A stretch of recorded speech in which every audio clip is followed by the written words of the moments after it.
여러분 안녕하십니까, 진성호입니다. 오늘부터 정기국회 대정부 질문이 진행되고 있습니다. 오늘 국회 대정부 질문은 정치 분야입니다. 역시 이 신앙님 전 언론노조위원장이 김만배와 한 인터뷰를 지난 대통령 선거 사흘 전 터뜨리고 뉴스타파의 이 방송을 MBC, KBS 등이 재생산하면서 선거 공작 의혹을 받고 있는 이 파문이 도마 위에 올랐습니다. 국민의힘 권성동 의원이 마이크를 잡았습니다. 그리고 한동훈 법무부 장관이 답을 했습니다. 그런데 이번 사태는 그렇게 간단히 끝날 것 같지 않습니다. 한동훈 장관은 남는 장사를 하는 이들을 좌시하지 않겠다. 내가 언론인이 아니기 때문에 그런 속성에 대해서는 잘 모른다. 그러나 검찰이 여기에 합당한 수사를 통해서 이번에는 반드시 책임을 끝까지 묻겠다고 했습니다. 오늘 국민의힘은 이 신앙님 뉴스타파 보도의 배후에 이재명 민주당 대표가 있는 게 아니냐고 목소리를 높였습니다. 실제 이 뉴스타파, MBC 등의 보도가 인 다음날 이재명 대표는 이 뉴스를 링크한 뒤 작심하고 윤석열 당시 대통령 후보를 공격했습니다. 결국 대통령은 윤석열 후보가 됐습니다. 그렇지만 이 일은 앞으로 두고두고 나쁜 선례를 만들지 않기 위해서 반드시 법적, 도덕적, 정치적 책임을 물어야 할 것으로 보입니다.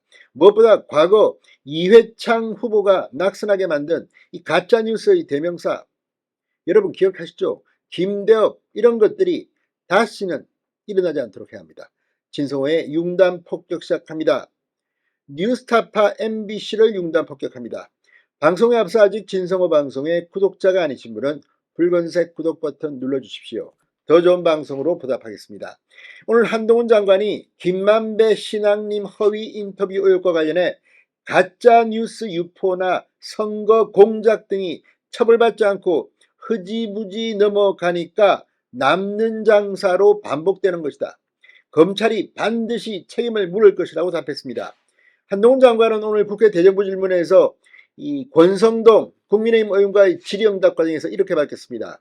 권성동 의원은 2021년 9월 15일 김만배와 신앙님은 윤석열 대통령이 과거 부산저축은행 비리수사 때 대장동 브로커 조모씨, 조영씨입니다.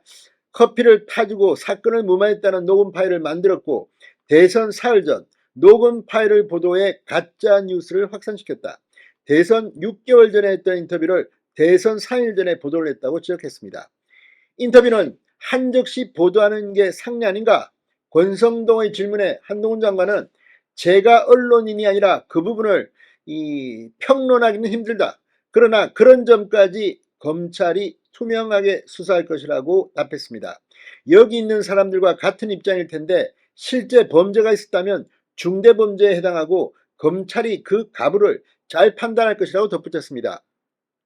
특히 가짜뉴스를 철저히 써달라는 권 의원의 당부에 한 장관은 이 사안 자체로 말씀드릴 것은 아니지만 가짜뉴스 유포나 선거 공작이 흐지부지 처벌받지 않고 넘어가니까 정치 경제적으로 남는 장사가 되고 반복된다고 생각한다. 반드시 투명히 수사에 엄정한 책임을 물을 것이라고 본다고 강조했습니다.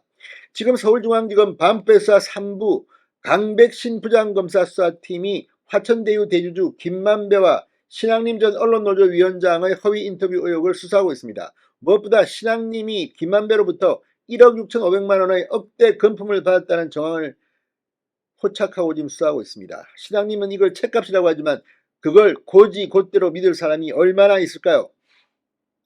자, 지난 1일 이 신앙님 주거지에 대한 압수수색 영장을 집행한 검찰은 지금 수사에 속도를 내고 있습니다. 뉴스타파는 이 인터뷰, 한참 지난 인터뷰를 선거 사흘 전에 보도했고 MBC는 다음날 4꼭지나 보도하는 등 일파만파로 커지고 있습니다. 자, 여기에 대해서 지금 국민의힘은 이재명 대표를 의심하고 있습니다. 지금 단식하고 있는 이재명.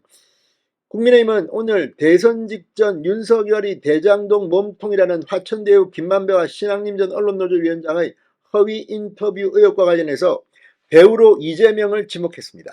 윤재욱 원내대표는 오늘 원내대책회의에서 이 사건은 대장동 몸통을 이재명 대표에게서 윤석열 대통령으로 둔갑시키려고 한 2022년 대선의 최대 정치 공작 사건으로 규정돼야 한다고 강조했습니다. 이 거짓 인터뷰가 나오기 전부터 이미 당시 이재명 후보가 부산저축은행 사건을 들먹이며 윤석열 대통령 몸통설을 주장하고 TV토론에서 실제 이렇게 말했습니다. 이슈화 시키려 하고 있다. 철저한 수사를 통해 이 정치 공작의 배후를 밝히고 공모하고 동조한 자를 밝혀내야 할 것이라고 이재명을 정조준했습니다. 박대출 정책위원장도 김만배는 대선 끝나고 나중에 아니라고 하면 된다며 대범함까지 보였다. 사실이라면 2022년 김대엽 병풍 조작 시즌2를 방불케 하는 희대의 선거범죄라고 강조했습니다. 김만배 일당의 범죄 기술이 만천하에 드러난 지 나흘이 지나도록 가짜뉴스 최대 수혜자가 될 뻔한 민주당과 이재명 대표는 여전히 입을 닫고 있다. 이번엔 왜 야당 탄압을 운운하지 않는 건지, 묵인하는 것은 인정하는 건지, 신앙님에 대한 압수수색 영장이 집행되기 직전에 이재명 대표가 뜬금포 단식에 들어간 것도 시점이 묘하기 짝이 없다, 이렇게 이재명을 힐난했습니다. 이철규 사무총장 역시 이미 선거전이 본격화되기 전 2021년 9월에 인터뷰를 해놓고 선거 투표일 사흘 전에 기습적으로 폭로함으로써 국민 표심을 강탈해갔다. 아주 파렴치하고 반민주주의적인 범죄라고 맹비난했습니다. 자, 이 건은 이제 점점 더 커지고 있습니다. 오늘 대통령실도 고위 관계자가 입장을 표명했습니다. 자, 어떻게 이 건을 처리하는지 국민들이 두 눈을 부릅뜨고 지켜보고 있습니다. 신성호의 융단 톡백이었습니다. 여러분 감사합니다.